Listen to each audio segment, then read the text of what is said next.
I tried calling the tire shop. They're just up the road.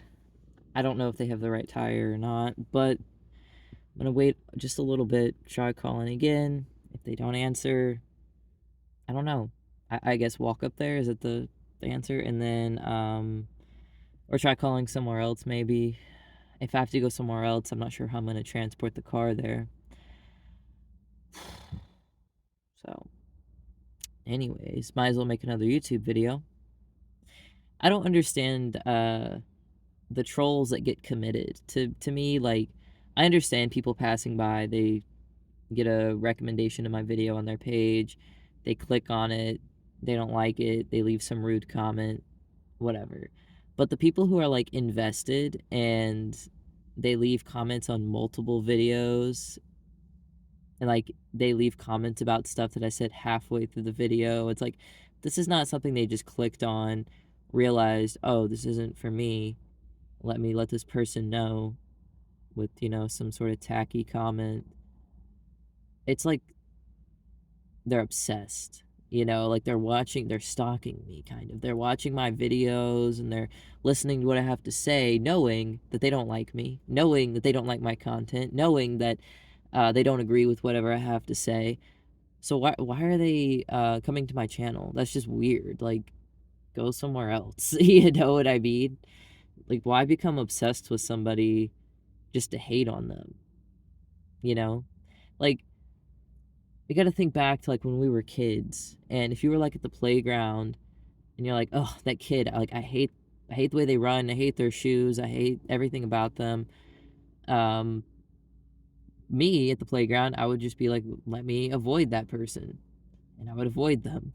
If they approached me, I might have been tacky or rude to try to get them to go away, but I would for sure never go up to them and have a conversation with them. And that's the thing, it's like the playground bullies. I can understand running up to someone and pushing them over. Oh, you have a bad haircut, ha ha ha, but on YouTube it's like, so yeah, people have that same type of vibe when they just come in, leave a tacky comment, and that's it. But the people that are just like hanging around me, just like listening to all my stuff and like very obsessed with me, but they hate me. Like, what? Get a life. Like, what? That's some weird shit right there. That's a little bit concerning. Um, People are fucking weird, man. Like, people are fucking weird.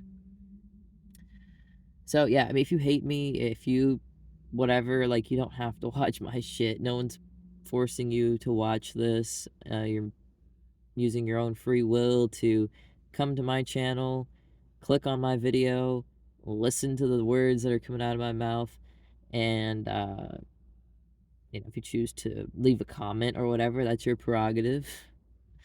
But yeah, the weird bullies and stuff, I'm gonna be removing them, because if they're gonna continuously obsess over me, I gotta do something about it. I gotta report, I gotta ban them. Well, on here it's not considered banning, it's just removed from the account.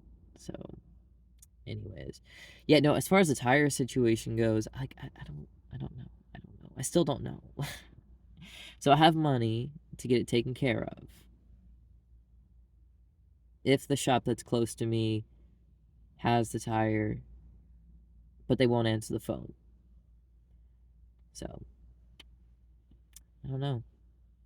I guess I'm just gonna chill here for a couple more minutes, call again, see what happens. I would hate to leave the car here, but honestly, it might work. I might come back and it might still be here if I were to walk away from it, leaving it here. Maybe. It's like a 50-50 shot right here. Where I was at last night, there was no fucking way. If I would have left the car, it would have been gone. It would have been stolen or towed or something. So here, I feel like there's a little bit more of a chance because there's a laundromat here. So it makes sense for a car to be parked out here for a long period of time. And one of the people was taking the trash out, and he came over to me to let me know I had a flat tire, because I think he thought I didn't know that. And also, he was confused if there was somebody in the car or not. So, I mean, the car was running at the time because I was charging my phone. So I think he was just very confused about a lot of things because, yeah, I know the tire's flat. yes, there's a person inside the running car. Like, what? So I don't know if he's like one of the owners or something and he knows I'm out here and I'm like, hey, I'm waiting to get this fixed. Maybe he'll not call the police on me, you know? So I'm kind of hoping on that, but yeah, that would be the only reservation about just walking up there to see if I can get someone to talk to me. Because, I mean, even if I do get a hold of these people, even if I do walk up there or I get them to answer their phone, I don't know if they have the tire or not. So that's something I would have to ask them about. If they don't have the tire, I'm up Shit's Creek again because how am I going to transport the car? I don't know. But, oh yeah, and the troll was like, you don't work hard, you do gig work. That's not hard work, it's tedious. Um, I don't know. Maybe I shouldn't even really be getting into all that. But I guess I wanted to use it more of as an example of people who claim I don't work hard or they want to discredit doing DoorDash as a real job. It's a decision that I made. Okay, it's a decision that I made. I was working at Amazon. I was making a little over $19 an hour, like 19.30, something like that, an hour. I was working your standard work week, but then they would add on overtime. So when you're working overtime, you get paid what, time and a half. And so I was maxing out whatever the legal limit for overtime is. And I was living in my car. This car, I was living in this car, and I was driving to Amazon every day, and I would work the 12-hour shifts, get to the end of the week, have my little paycheck. I was making my car payments. Had car insurance at one point, keeping up with the phone bill, all that stuff. And I did everything, did all the math and everything, sat down one day and was like, you know what, I can afford rent. And if I can get rent, that would help me in a lot of other ways as well. So, went to an apartment complex. So I researched apartment complexes to, price check and all that. Found the like cheapest one, and like I reached out, of course, to like see if there's any kind of programs that could help me to get into housing or something. And everywhere was just denying me or giving me the runaround or saying, well, I could go into the whole giving me the runaround. They were all just, they would either just deny me or just give me the runaround. So, eventually I realized, I'm spending hours and hours and hours trying to talk to these people just to get a little bit of assistance, and it's not working out. So at some point I kind of quit doing that. And anyways, so I never found any kind of government housing or anything like that that I qualified for that they would let me, whatever. And I'd be told about, oh, this program, this person can help you, give them a call. And I'd give them a call and they'd be like super rude and like denying me and everything. And or I would be told, oh, you can't because of this reason or that reason. And it would be something out of my control. It would be like, oh, well, we can't help you because you don't work in this city. You need to talk to the city you work in. So talk to that city. Well, we can't help you because you don't live in this city. You need to talk to the city you live in. So I talk to them. Oh, we can't help you because the same thing over and over again, right? So, and I had that happen in multiple situations for like multiple things. So, anyways, so I don't get like any. I tried qualifying for food stamps, and that turned into a whole thing where it was like it would ask me a question and wanted the exact number. How much is your car payment? I don't know the exact number. I know I rounded up to $1. Anyways, so it would ask me this, and then it would ask me how much did you pay? How much did you pay in food this month? How much did you pay in gas? How much did you pay in this? And that. So I would try to get as many of the answers I could before I'd go back, but then it would ask me something else. I'd have to go research how much did you pay in medical bills. I'd have to go research it and come back. Well, and then I wouldn't, that something else would ask me about, and I hadn't thought about it, so I'd have to go get that information and come back. And how much do you pay for this on your car, and that on your car, and this on your car, and how much do you pay for this and that? It's just like eventually got to a point where it said that I had to start over. Like I was going through all these questions and I would work on it for like an hour or two every day, and eventually like after so many weeks or whatever, it like timed out and I didn't have it because I couldn't do it every single day. There would be days where like I just didn't have time, but I guess like maybe an hour or two every week. And so I just never got done because I couldn't put enough work into it. So, gave up on that, whatever. I was working at Amazon and super exhausted, living in my car, having to find like a new place to stay every night, but still kind of stay in the area. And I was like, I'm not making enough money. I'm working too hard. I was getting exhausted. I was getting physically sick. I was having to take time off work. I ended up in the hospital. Um, I got out of the hospital and, went back to work and was just so exhausted. Just couldn't do it. Um, that was a period of time where I think I quit and came back. I've been so on and off with Amazon, it's hard to keep track of that whole timeline. Anyway, so I ended up transitioning from Amazon into DoorDash because I ran out of sick days at Amazon. Oh yeah, no, I tell you about the apartments. I tried renting an apartment because like I couldn't get any assistance for anything.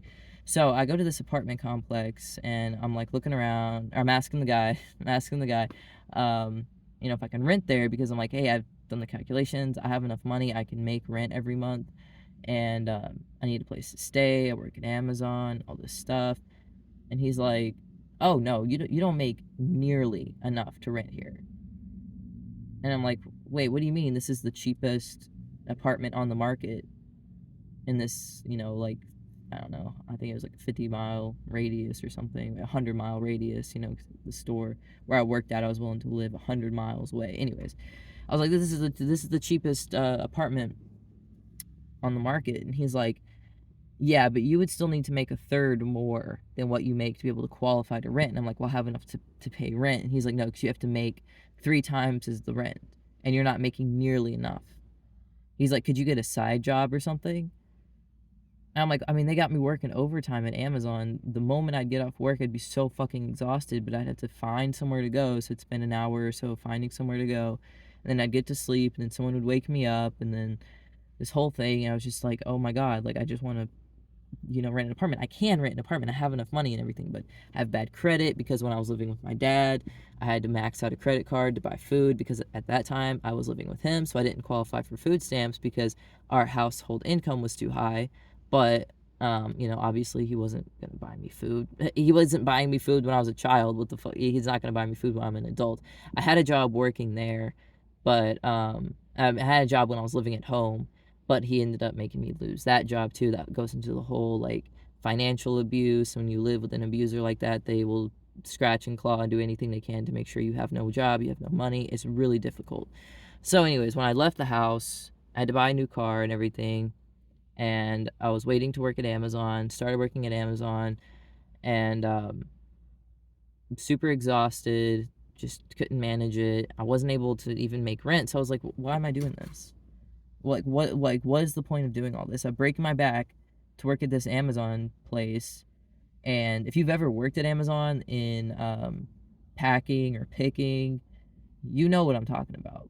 Like, it's not an easy, laid back kind of job. So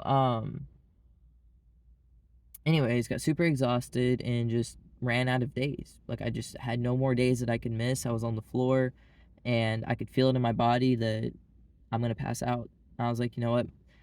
My options are to stand here and pass out, possibly bust my head open on the floor, get all this attention, get people to rally around me.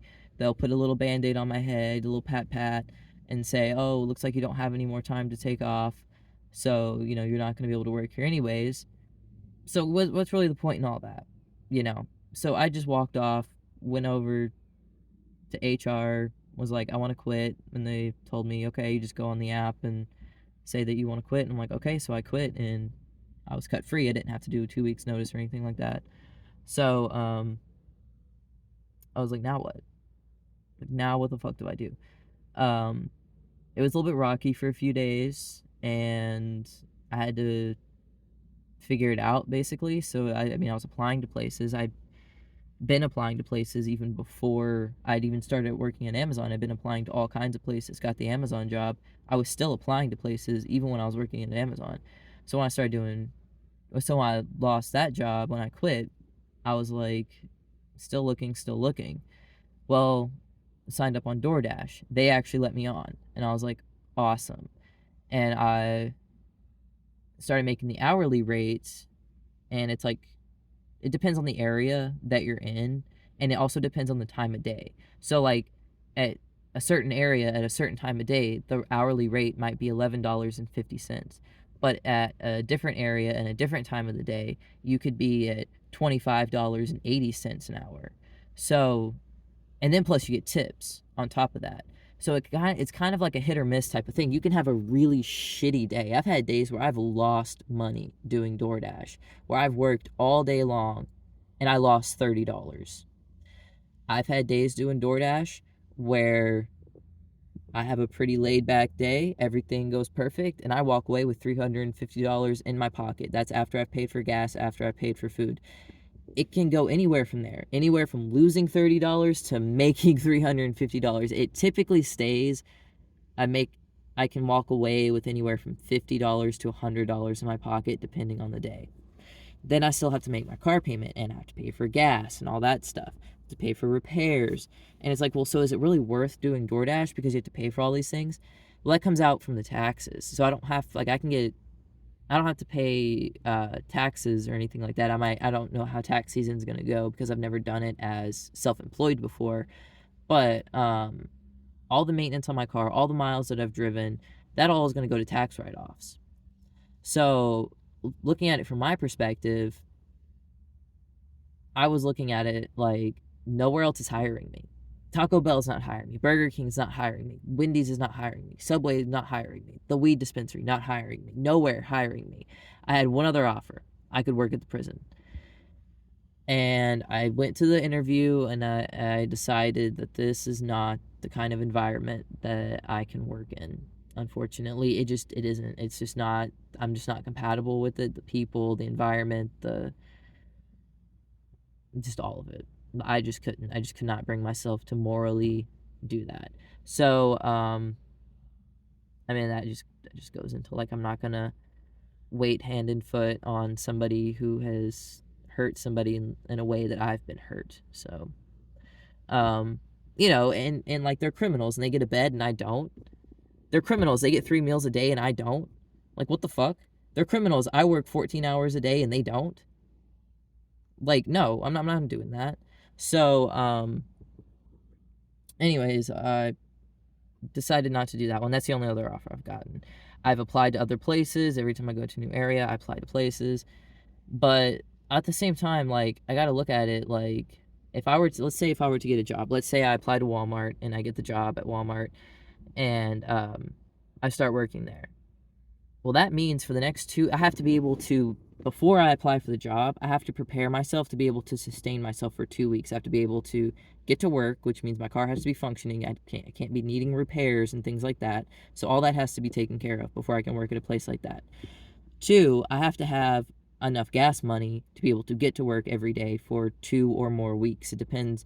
Sometimes you get on a job and they're like, oh, payday's Friday, and we'll pay you, Friday. Sometimes you get on a job and they're like, oh, we pay every 2 weeks, but you came here midweek on the first week, so you won't get paid when we get paid. You'll get paid the next time we get paid. So I'd have to be able to sustain myself for that amount of time, however long the amount of time is. I mean, you have no idea. For gas, food, and keeping the car functioning, while at the same time I'm working, so I'm not able to get money to do those things. It's not like I can, like, if I work DoorDash, let's say I work 14-hour days with DoorDash, I put $30 in my tank and I spend $1 or $2 on food for the day, and I end up having whatever's left over to go towards whatever.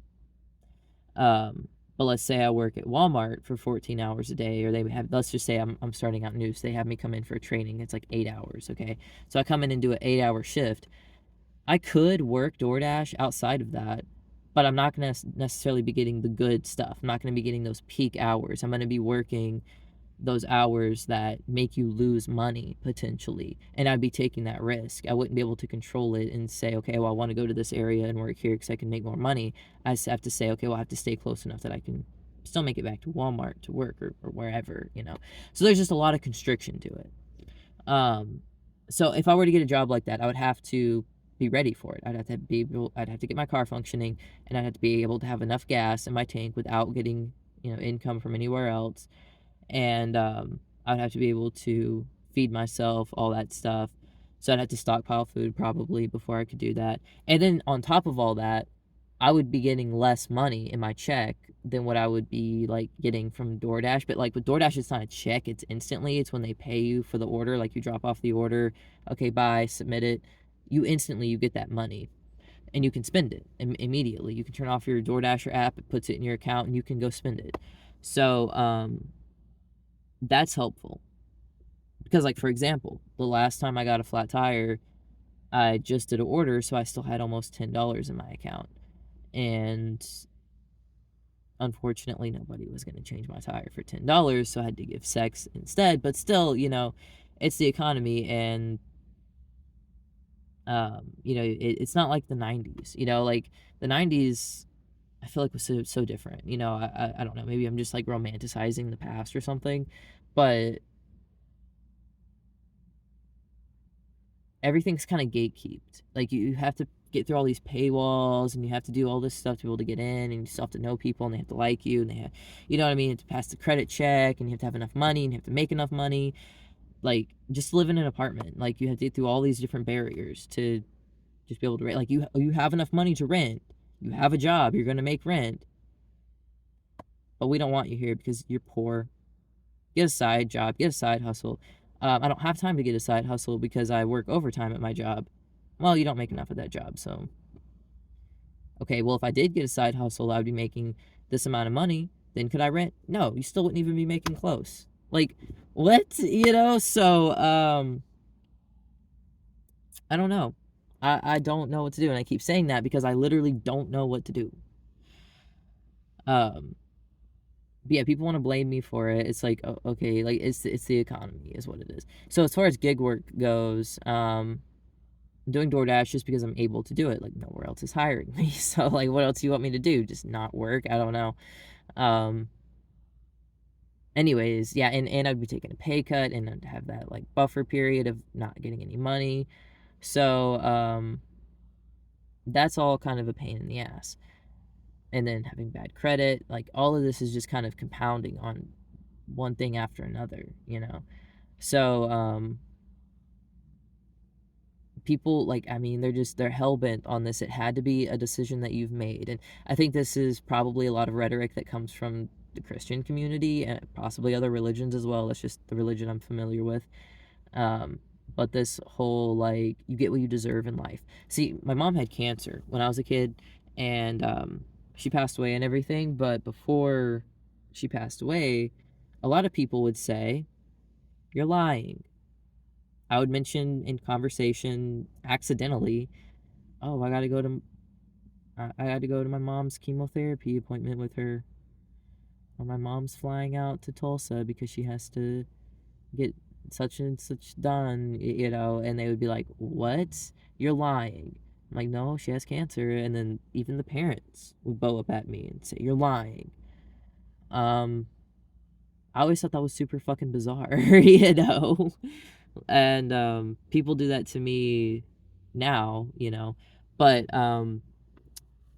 with the whole like, oh, you're lying about being homeless, you're just trying to get money. But then the other side of this, where I'm getting to on this, is they would be mad about it, and then they would be upset that they were friends with her and they didn't know. So they would be like, they would start saying stuff like, "No, she doesn't have cancer. I know your mom. She's such a lovely person. She's so nice. I seen her just the other day. She was walking around with the biggest smile on her face. You know how beautiful your mother is. How can you be going around talking about her like that? You look at her, she's like beautiful and amazing, and such an amazing person. And she gives to charity, and I know, I love her so much, and I love to be around her." And they would start going down this like the same rhetoric would just start spewing out of their mouth. And I never understood it as a kid. I'm just like, yes, mom is great. Yeah, she is great. She's a beautiful smile. Like I didn't see it for what it was, but now I'm as an adult looking back, I kind of see how like, yeah, they were upset that they were friends with somebody that they didn't know had something wrong with them, and then that upset them because Like, they would never be friends with somebody that has something wrong with them, you know? It's that whole, like, um, well, God must be punishing you.